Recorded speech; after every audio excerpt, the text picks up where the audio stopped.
Good afternoon, everyone. Thank you for joining us for Department of Medicine Grand Rounds today. For those of you who don't know me, I am Janine Higgins. I'm the Vice Chair of Research for the department, and it is my absolute pleasure today to introduce Huntington Potter, PhD, who has been conducting clinical trials with us for a very long time here. He earned his undergraduate and PhD degrees from Harvard. He then joined the faculty at Harvard for 20 years before taking a position as the Eric Pfeiffer Chair for Research on Alzheimer's Disease in the Department of Molecular Medicine and Suncoast Gerontology at the Alzheimer's Center at the University of Southern Florida. He came to Colorado in 2012, and he is now the Vice Chair for Basic Research in the Department of Neurology. And he is also the University of Colorado Alzheimer's and he is also Director of the University of Colorado Alzheimer's and Cognition Center. He's a member of the National Academy of Inventors and a Fellow of the Royal Academy of Scientists. His research focuses on the relationship between Down syndrome and Alzheimer's disease. We also have Brice McConnell with us today, who's an MD PhD who earned his undergraduate degree at CSU, just north of here, and his MD and PhD both here at the University of Colorado, where he also completed his residency and fellowship in behavioral neurology and neuropsychiatry. He's currently an assistant professor of neurology and director of the sleep research program at the University of Colorado Alzheimer's and Cognition Center. He recently got an R award, so congratulations. Is that right? An RO3? Okay, well, I'm gonna be positive and say he recently got an R award, and his research focuses on examining the relationship between sleep and Alzheimer's disease. With that, please welcome Drs. Potter and McConnell.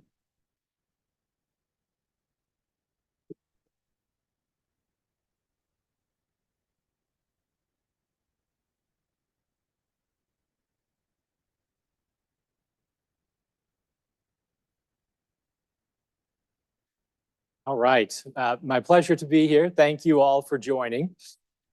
We are going to be talking today about an ongoing research project and clinical trial. The title of our talk, Sargramostim, GM-CSF, or granulocyte macrophage colony stimulating factor, as a potential treatment for Alzheimer's disease. And this is going to be a purview of preclinical and clinical studies and leading up to our current phase 2 clinical trial. Quick disclosure, I do some consulting work for Merck, but that does not overlap with our talk today or the clinical trial that we're discussing. And a few learning objectives. So we're going to be talking about some causes, pathology, and current diagnostic criteria for Alzheimer's disease. We will be describing some classical and recently FDA-approved medications for treatment of Alzheimer's disease, including strengths and weaknesses. And then we're going to be discussing data and conclusions from recent clinical trial and the protocol and goals for the current clinical trial for repurposed GM-CSF Sargramostim for treatment of mild to moderate Alzheimer's disease. And we will start off with a case presentation. This may sound like a story that you've seen before, and if you haven't seen one, you probably will see one if you're practicing medicine long enough. This is a story about a 72-year-old man who presents with about 3 years of progressive forgetfulness, accompanied by his spouse and adult child. And initially, his symptoms included some difficulty recalling recent events and misplacing items. And he's been having increased difficulty with managing finances and following conversations for the past year or so. His spouse notes that maybe over the last 6 months, he's repeating questions more often, and she no longer feels comfortable with him managing their finances or driving due to some significant incidents that have been very concerning. His past medical history includes coronary artery disease, diabetes, hypertension, a history of treated prostate cancer, and he has a family history of Alzheimer's disease in his father, diagnosed when his father was in his 80s. Some diagnostic studies include a CBC, a CMP, TSH, B12, unremarkable labs, an MRI brain, notable really only for hippocampal atrophy, and CSF studies, notable for a low A-beta 42 peptide level, and a markedly elevated phosphorylated tau 181 biomarker. So probably you figured out what we're dealing with here, but what do you do? How do you diagnose this sort of thing? And what do you think about when you're thinking about, is this Alzheimer's disease? Is this dementia? Is this some other type of neurodegenerative process? How do we think about a diagnosis of Alzheimer's disease? Traditionally and currently still, although with some evolution and some changes, Alzheimer's disease is a clinical diagnosis diagnosed by clinical criteria.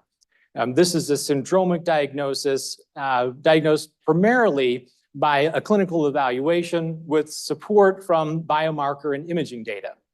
The clinical criteria include a cognitive decline with impairment in at least one cognitive domain. More often, you're going to see more than one when you get a better history or do some assessment. Some functional impairment, interference with ability to perform daily activities, and also an exclusion of other causes, so ruling out other medical issues that could be contributing to or causing cognitive impairment or dementia. The imaging and molecular biomarkers are supporting data in this case to hone you in on a specific diagnosis of Alzheimer's as opposed to another potentially related neurodegenerative process.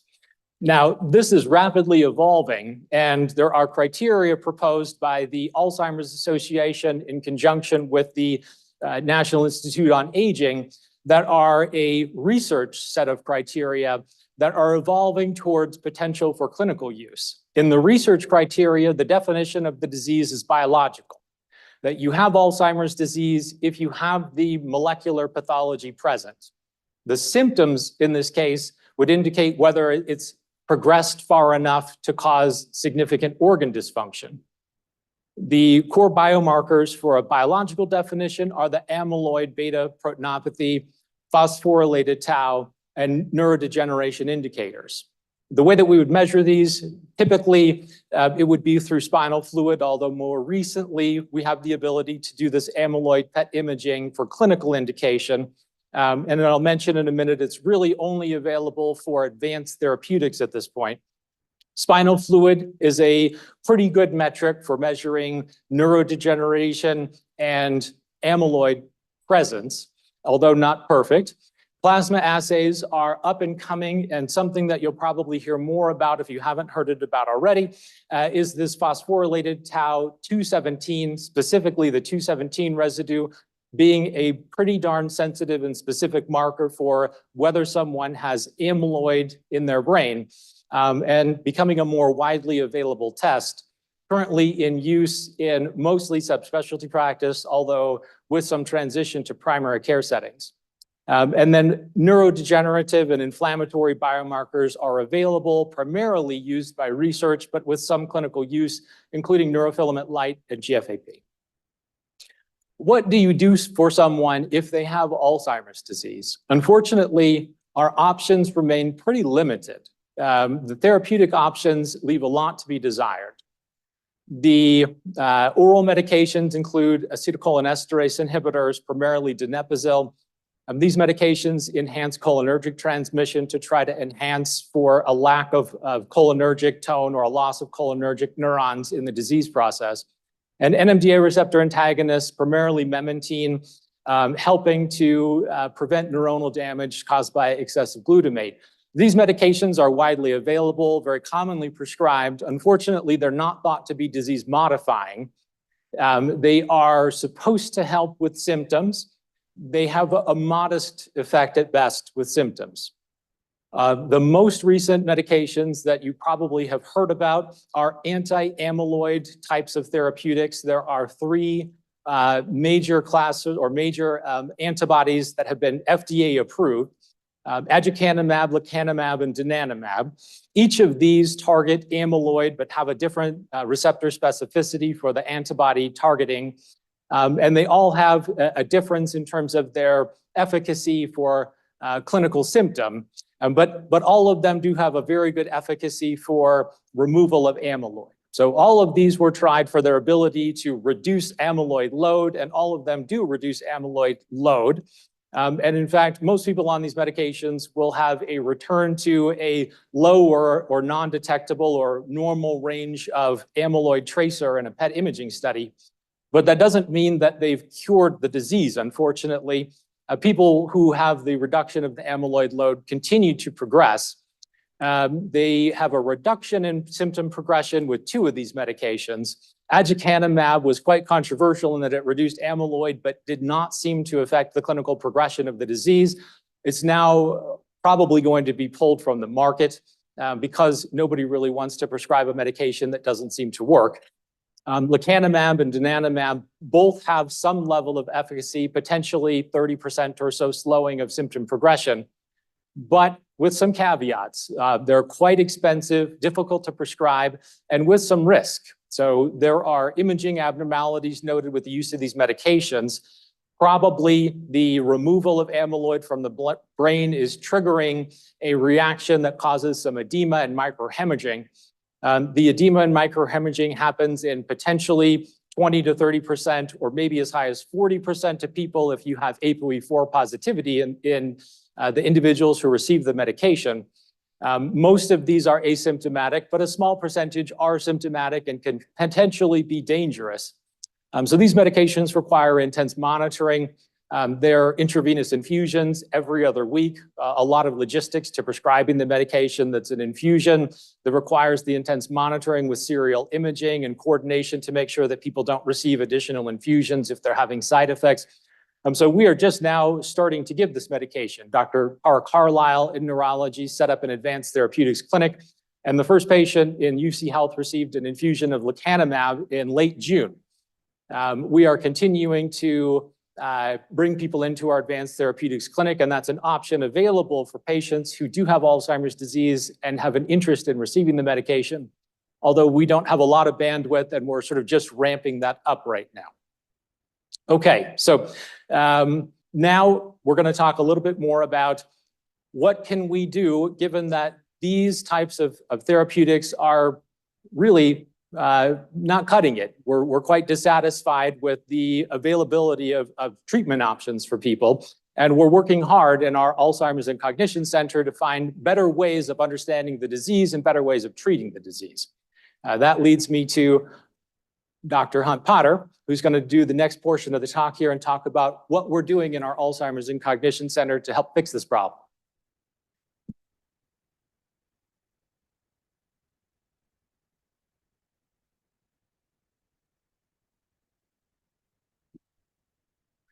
Well, thank you, Brice, for giving the clinical introduction, because that's essentially what we have for Alzheimer's disease right now.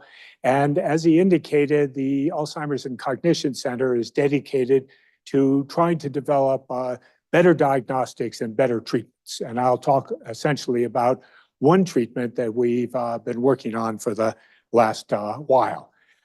So let me just remind you, in case you don't know, that Alzheimer's is an increasing and terrible disease from both a personal, clinical, and financial level. So, for example, it's estimated that it's about $350 billion a year annual cost in the United States alone. And that's because we have about 6 million people with Alzheimer's disease. And thanks to all of your efforts in medicine, people are living longer and they're getting into the age in which Alzheimer's disease is prominent. So approximately 10% of people over 65 and 35% of people over 80 or 85 have some symptoms and pathology of Alzheimer's disease. And unfortunately, that lands on women more than men. They constitute the larger percentage of both the patients and the caregivers for reasons that are complex and we won't get into today. But the numbers are just going to get worse and worse and worse. The estimate is that Medicare and Medicaid alone would expend about $1 trillion a year by 2050 if we don't find some solution better than the monoclonal antibodies and the anticholinesterase inhibitors. So that's what we're working on. And I'll just tell you about one story that is leading to some encouraging results, and which at the end of my part of the talk, Dr. McConnell will tell you about our current clinical trial with this drug. So let me just remind you that Alzheimer's disease was first discovered by Alzheimer in 1907 as a pathology and an early dementia. So his patient was about 57, so it was pre-senile dementia. And what he was able to see was a brain shrinkage, atrophy, a deposit of what we now know as amyloid, made up of an A-beta peptide, which we'll tell you a little bit about, and also neuronal loss, which leads to that atrophy, and the neurofibrillary tangles, which are a protein deposit that is intracellular, inside neurons, made up primarily of the protein tau in a phosphorylated form. And that's, of course, why the p-tau 217 is now a good indication of people developing Alzheimer's disease. Along with, of course, this neuronal loss, there's synapse loss. And he also noticed, Dr. Alzheimer, that the glial cells were activated in the regions of the amyloid deposits in the brain of his first patient. And that has led to a greater understanding of the role of inflammation in Alzheimer's disease. The problem, of course, is what came first. What is the direction of the cause-effect arrow? And we'll talk a little bit about that. Okay, so one of the things that the imaging has told us and the pathology is that Alzheimer's disease should not be considered a disease of old age. It's actually starting in the brain about 20 years before the first clinical symptoms. And that can be seen, for instance, on this schematic, where the amyloid deposits rise and become maximal even in the non-demented preclinical stage. Neurons begin to die and the tangles come up a little bit later. So that is a very strong incentive to develop better diagnostics so that we could treat with anything that we find useful sometime in this region so that we can prevent the development of Alzheimer's disease. And that's what is being done with some of these monoclonal antibodies to try to treat people earlier in the disease. But of course, we do need a treatment later on as well, and that's what we'll talk about. Okay, so a lot of Alzheimer's disease is inherited. About 60% has got an inherited feature. The 40%, of course, is bad luck, lifestyle, diet, but the genetic forms have given us a tremendous amount of insight. And that has led, for instance, to the development of animal models and an understanding of why A-beta is important. But in addition to studying people who have a high frequency of Alzheimer's disease or high risk, we wanted to look at people who are largely protected from developing Alzheimer's disease, and that's people with rheumatoid arthritis. Now here, the story about inflammation comes in again, because obviously rheumatoid arthritis is an autoimmune disease, and inflammation is a clear feature of the disease. And we thought, well, if there's inflammation in the disease and the individual's physiology is reacting to that, maybe there's a reaction that has led with no obvious purpose to the reduction of Alzheimer's disease. So Tim Boyd and I started to look for what might explain this. We started by looking at the blood proteins in people with rheumatoid arthritis to see if they might be changed and might explain why they developed less Alzheimer's disease.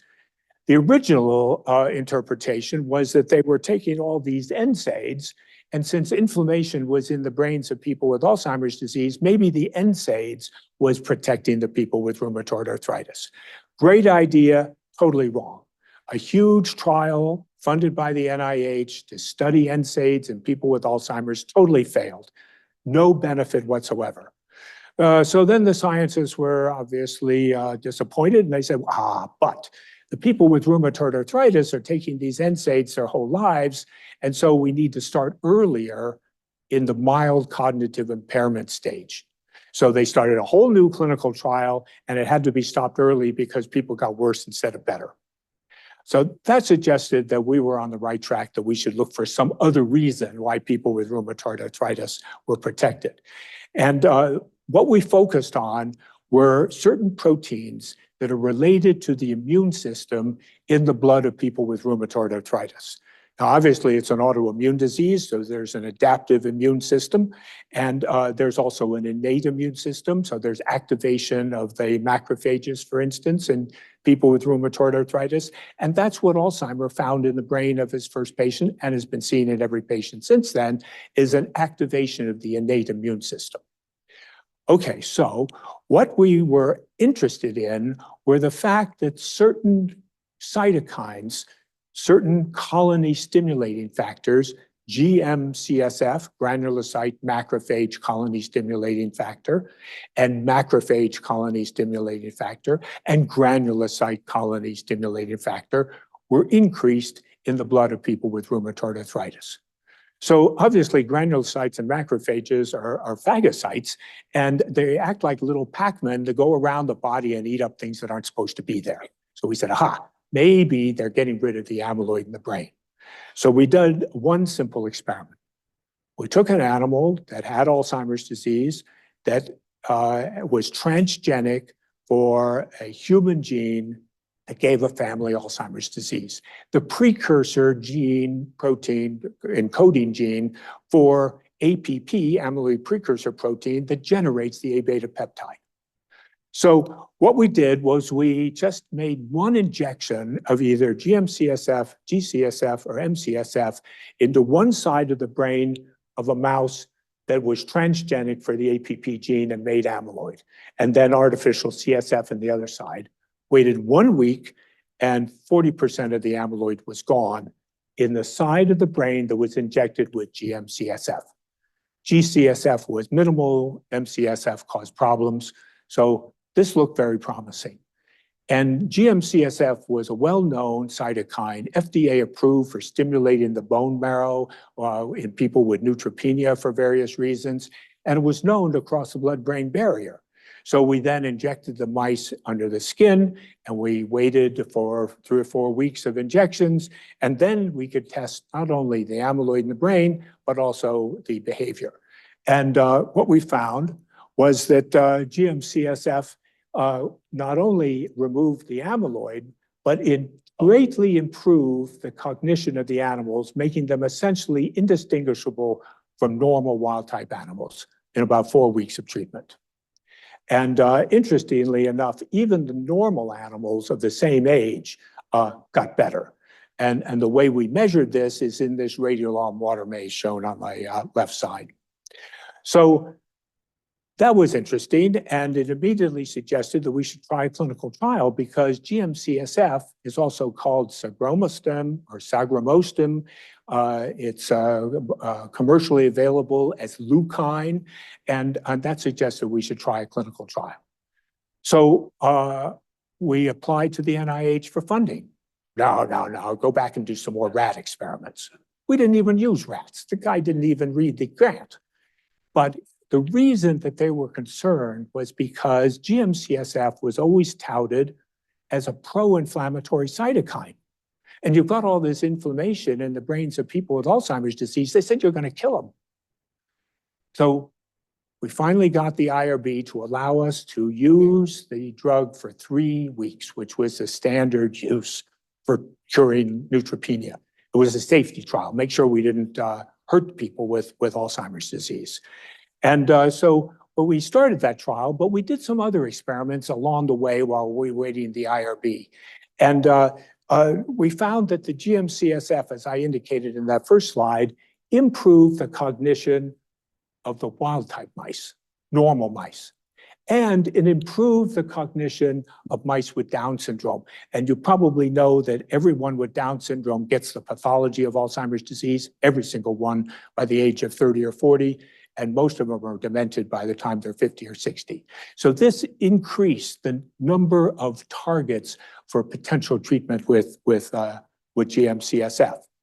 And we also found something interesting when we looked at those Down syndrome mice, and that is neurons that had died or disappeared, let's say in the cerebellum, Purkinje cells are gone in the mice. Interneurons measured by parvalbumin staining in the DP16 mouse model of Down syndrome disappear. And when you treat the animals with GM-CSF, those neurons come back. And this was shocking, but in fact, there are data in the literature that says that GM-CSF stimulates adult neural precursor cells. So this might explain why we're getting the cognitive benefit in the people with, in the mice with Down syndrome or wild-type mice or mice with Alzheimer's disease. We also asked the question in the rat model, what happens to the neurons that are dying in Alzheimer's disease? And it turns out that you can measure the amount of neuronal death in wild-type animals, elderly, there's some. And then in the transgenic Alzheimer's rats, there's a lot more. And this is in the CA1 of the hippocampus. And then when you treat them with GM-CSF, that neuronal death goes away. And same thing with CA3 and the same thing with the dentate gyrus. So GM-CSF is a neuroprotective because neurons don't die, and it is neurogenic because new neurons get generated. All of this finally allowed us to convince people that clinical trials were more appropriate. And so the first clinical trial that we carried out was for 3 weeks, as I indicated. And one of the first things we noticed was that certain biomarkers in the blood that are important as a measure of neuronal damage and astrocyte activation in the brain changed toward normal in people that have been treated with GM-CSF in a double-blind, placebo-controlled, randomized, proper clinical trial. So one of the things that happens in the blood of people with Alzheimer's disease is that the amyloid levels in the blood and in the CSF actually go down because they've all been stuck in the brain in those amyloid deposits. But when we treat with GM-CSF, the amyloid goes up. That's a treatment effect. Tau in the tangles is up in the blood of people with Alzheimer's disease, and that goes down with the treatment of GM. And UCHL1, which is got a bad name because it doesn't actually do that, but it is a protein in neurons constituting about 1 to 5% of neuronal protein, and it's increased in Alzheimer's disease and mild cognitive impairment. And when you treat with GM-CSF, it goes down. Okay, so that was encouraging. And we also found that the behavior, the cognition measured by one measure, mini-mental state exam, improved by 1.8 points in 3 weeks of treatment in this clinical trial. And that's shown here compared to baseline and compared to placebo. 3 weeks of treatment showed a highly statistically significant improvement in the MMSE. So as Dr. McConnell was saying, all of the current drugs, the monoclonal antibodies, cholinesterase inhibitors, whatever benefit they may have on amyloid deposition, they only at best slow the course of the disease. This is a drug that seems in 3 weeks, very short-term trial, to improve MMSE. Other cognitive measures didn't change. Many of them are not as sensitive as MMSE to intervention. So this was interesting. And even 45 days after the end of treatment, there's still a statistically significant difference between the placebo and the GM-CSF intervention. One of the things that has been always of great interest to people with Alzheimer's disease and work on it is that it's an age-related disease. So the risk rises as you get older. Question is why? And so here are some data from that trial and from other work in which we asked, what about those biomarkers of neuronal damage? How do they change with age? And what we recently found was that UCHL1, which is a measure of neuronal death in the brain, as measured in a blood test, rises exponentially with time, with women rising faster than men. So the rise starts at age 2 and gets worse and worse and worse as you get older. Neurofilament light, there's no statistically significant difference between males and females, but it again rises exponentially from age 2 to age 85. So these two markers of neuronal damage and death in the brain in normal individuals start rising early and may explain some of the age association with Alzheimer's disease. This was the finding that we found most interesting, which is that when the people who had Alzheimer's disease were treated with GM-CSF, remember I said that the UCHL1 levels, the measures of neuronal death, went down. But until we had a full age curve, we didn't know how much it went down. And this slide shows that, which is the black line gives the exponential rise in UCHL1 with age, with 95% confidence intervals. Here is the UCHL1 in people with Alzheimer's disease rising at a steeper level. And this is the UCHL1 in people who have been treated with GM-CSF or Sargramostim. The lowering of the UCHL1 measure of neuronal death is extremely large, and it brings the average down to the equivalent of a 5-year-old. And it's statistically not different from anything less than about 38. So it's essentially blocked the loss of neurons in the brain, the rate of neuronal loss in people with Alzheimer's. And that's what we saw in the rats as well. So this is an indication that we really need to do another clinical trial. And we finally got the NIH to agree now that we have data. And that clinical trial is ongoing, and Dr. McConnell will tell you all about it.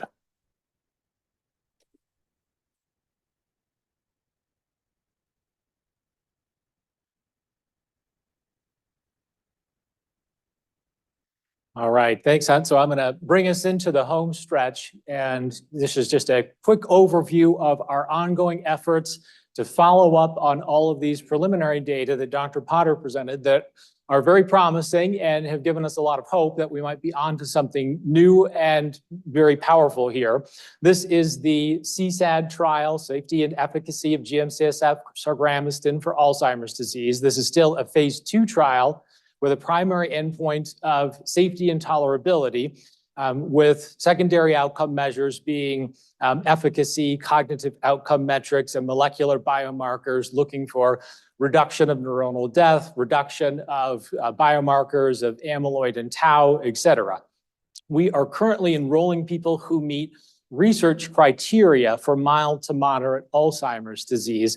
And by research criteria, we are looking for people who are between ages 60 to 85, who have a MoCA score, very broadly defined here, between 4 to 24, but who are experiencing a meaningful impairment in their abilities that's a reduction from their prior ability, and also have the molecular pathology that indicates it's Alzheimer's disease that's likely to be driving their impairment. The study medication is the subcutaneous form of Sargramostim, which, as Hunt mentioned, is FDA-approved medication. This medication has been in use since at least 1991 for its first indication in treatment of neutropenia in bone marrow and other oncologic disorder.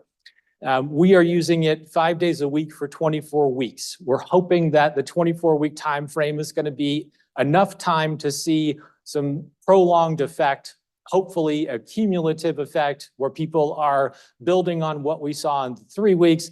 And we're also making sure, of course, as this is a safety trial, that people can tolerate the medication and that things go okay over a 6-month period of time.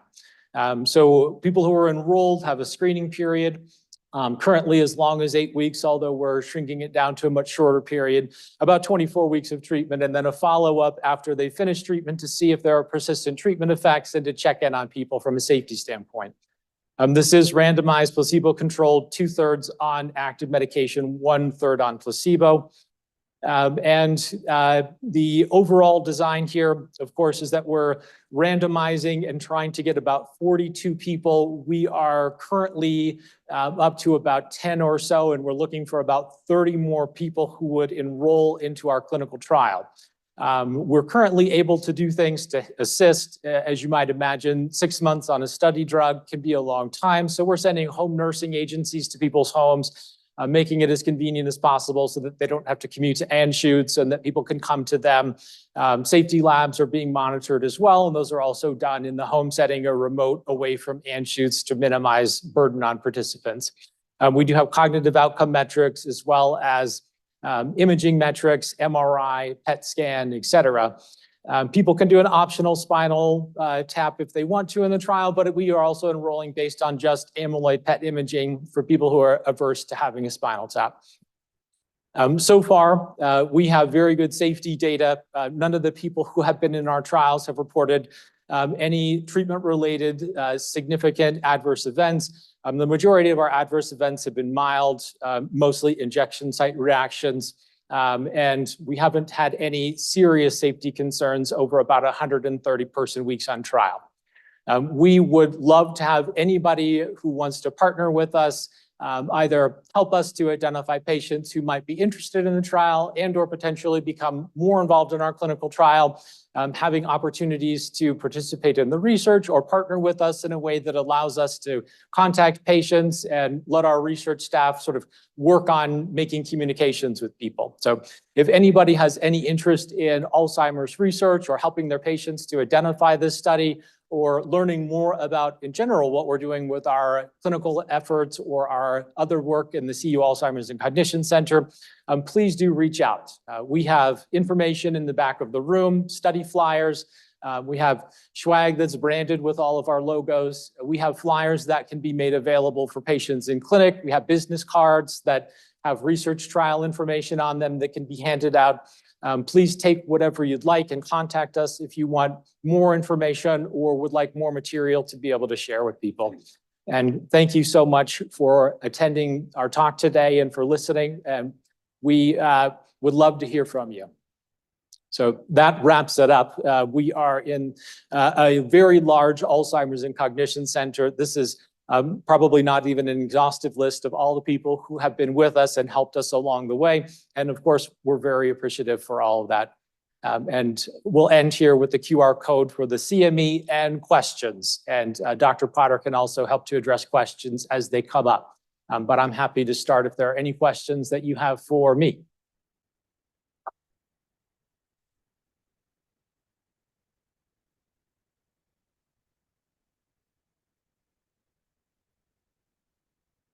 Get us started if that's okay. Can you tell me if these drugs, either in rodents or humans, have been looked at non-Alzheimer's dementia or other forms of cognitive delay? The question was whether GM-CSF has any effect on other dementias, at least in the animals. And there's been a lot of clinical trial, not preclinical trials in Parkinson's disease and in middle cerebral artery occlusion. So any kind of traumatic brain injury, it improves the neuron death. So it reduces the neuron death, promotes neurogenesis in essentially every system that it's been tried in. And our joint chair, Dr. Tyler, has just found that it improves the survival and reduces the encephalitis in West Nile virus infected mice. And we showed the same thing with COVID-19, SARS-CoV-2 infected mice. So it has a broad benefit in terms of neurogenesis and neuroprotection that can be applied to many situations. So, thank you. What about instances where there's been neurodeath due to hypoxia? I'm sorry? Neurodeath due to hypoxia. Any data on hypoxic related injury? The middle cerebral artery occlusion is a stroke model, which is causing hypoxia in the area that is vascularized by the middle cerebral artery. So that's like, you know, an anoxia. Yeah. I'm sorry, Steve Dreskin, Allergy Immunology. Very enjoyable presentation.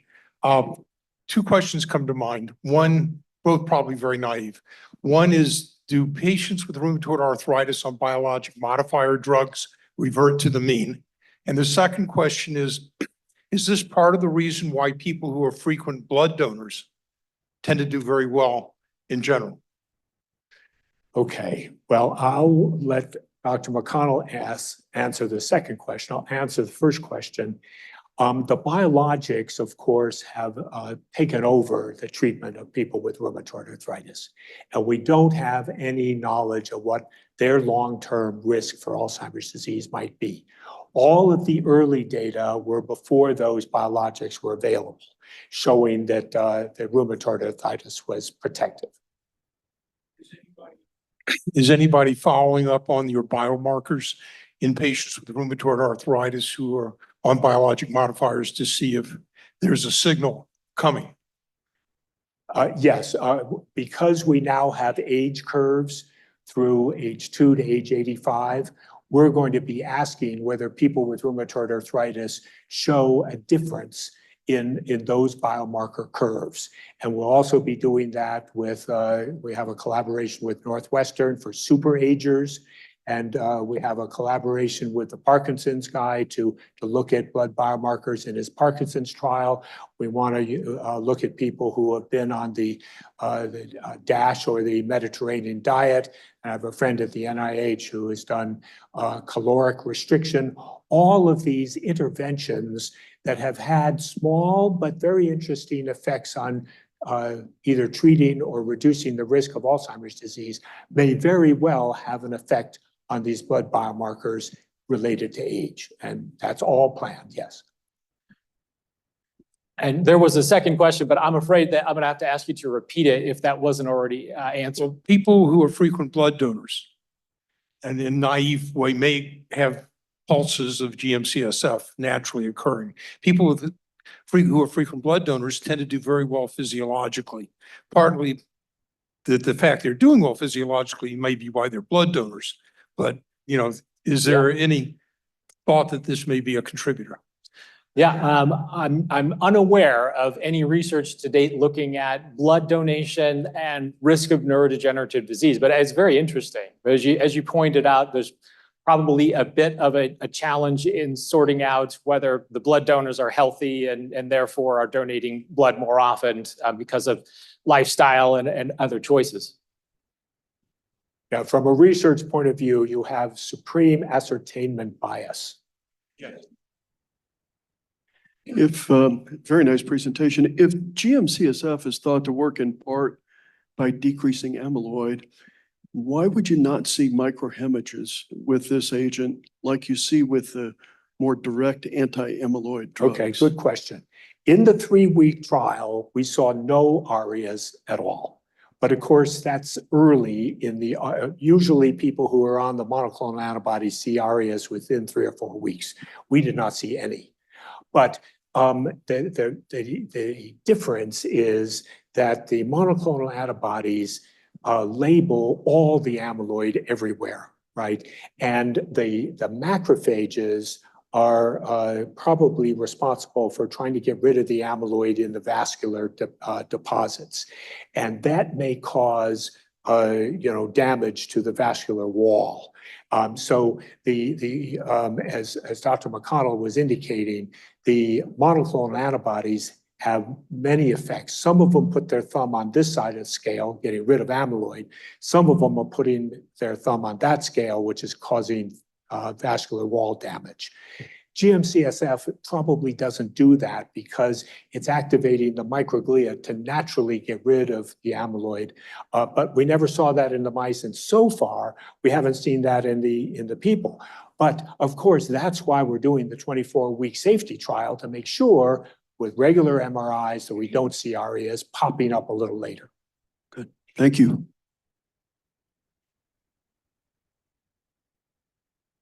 Do we have any other questions? Thank you for the lovely presentation. I'm from infectious disease. I had a question about your trial. Do you have any exclusions for your trial, like people with HIV and they may have dementia as well? Some of it may be HIV related, but we see actually Alzheimer's dementia now. Would you be excluding them from the trial? Yes, unfortunately, right now, HIV is an exclusion criteria for the trial, given the unknowns of HIV status from a scientific and safety standpoint. We just sort of have excluded, but it's a great idea to study the effect of HIV and cognitive outcomes associated with long-term chronic HIV infection with GM-CSF. So if Hunt hadn't already thought of it, the seed is planted. Thank you. One thing I can add to that is that when we first went to the IRB in Florida, where I was before I luckily ended up in Denver, they said, you know, you're going to hurt these people. This is really serious drug, and we don't like you trying it.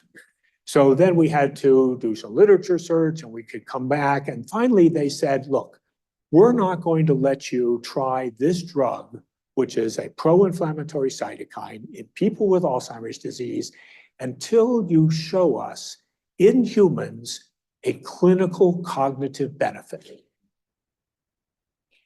That's the study. So I said to myself, okay, well, GM-CSF has been FDA approved for 30 years. It's got to be used someplace on campus. So I talked to my friends at the Moffitt Cancer Center and said, is there any indication that GM-CSF improves cognition of the people who are taking it for leukopenia? And the guy I talked to said, oh, you need to talk to Margaret Booth Jones because she had an American Cancer Society grant to study people who had leukemia and were given high dose chemotherapy, and then hematic stem cell therapy. Because after you get the hematic stem cell therapy, you often get a colony stimulating factor, G-CSF or GM-CSF, to promote the engagement of the new bone marrow. So it turns out that Margaret Booth Jones and I knew each other because our kids were in the same daycare. I give her a call and say, is there any way to find this out? And she said, well, you know, we have all the data because we were interested in seeing whether the bone marrow transplant improved cognition. But we don't know who got G-CSF and who got GM-CSF because, filgastrin and leukine were considered interchangeable by the pharmacy. They preferred to use G-CSF, I think, for marketing reasons from Amgen. But anyway, sometimes they ran out of G-CSF and they would use GM-CSF. So I said, well, how are we going to find this out? She said, well, you're going to have to re-consent all the people. You've got to go to, our database storage place. God knows where that was. And then she had a really genius idea. She said, all we have to do is ask the patient billing records who got billed for G-CSF, who got billed for GM-CSF. So we did that, and we found out that the people who only got G-CSF did not improve their cognition very much. And the people who got any amount of GM-CSF improved their cognition greatly. So that finally satisfied the IRB and suggested a potential new use for GM-CSF treatment, namely in chemobrain. So good question. Thank you for the talk. Great presentation. Very interesting. I have two small questions. One is if, in the cancer world, G-CSF and GM-CSF are seen a little bit interchangeably. I'm curious if you know anything about the mechanism of why GM-CSF has been so much more efficacious here. And then the second question is, given their primary indication is leukopenia, if you've seen any leukocytosis, leukostasis as part of your safety monitoring. Yeah, all of those questions are very good ones. We didn't see any problems, but as Dr. McConnell will say, when we design the clinical trial, we definitely make sure the ANCs don't rise beyond a certain cutoff point. The reason we think, but we can't be sure about GM-CSF is that there's been no data to suggest that GCSF is quite as neuroprotective or as neuroregenerative as GM-CSF.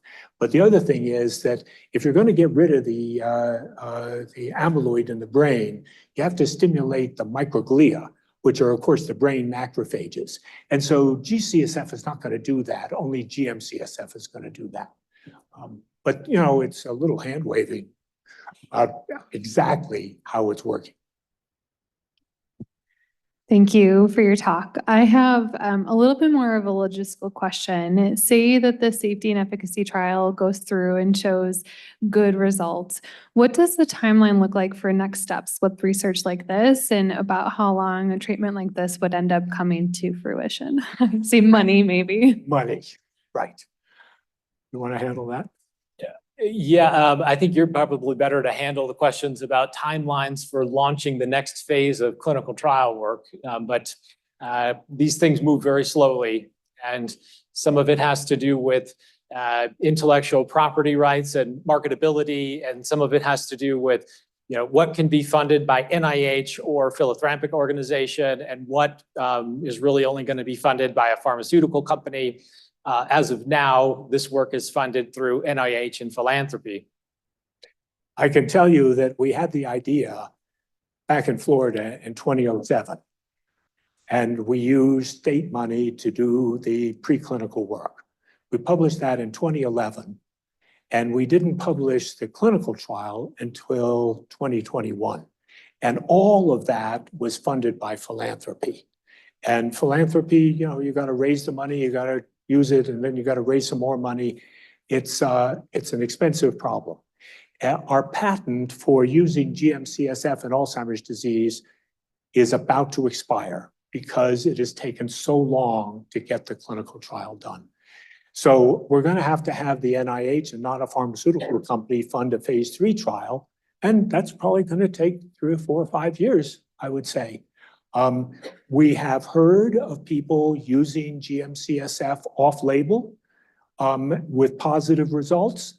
But of course, if they had negative results, they wouldn't call us. And so we've got a lot more work to do. But it is very promising. But without the proper phase 2 randomized, placebo-controlled, double-blind trial, we won't know for sure.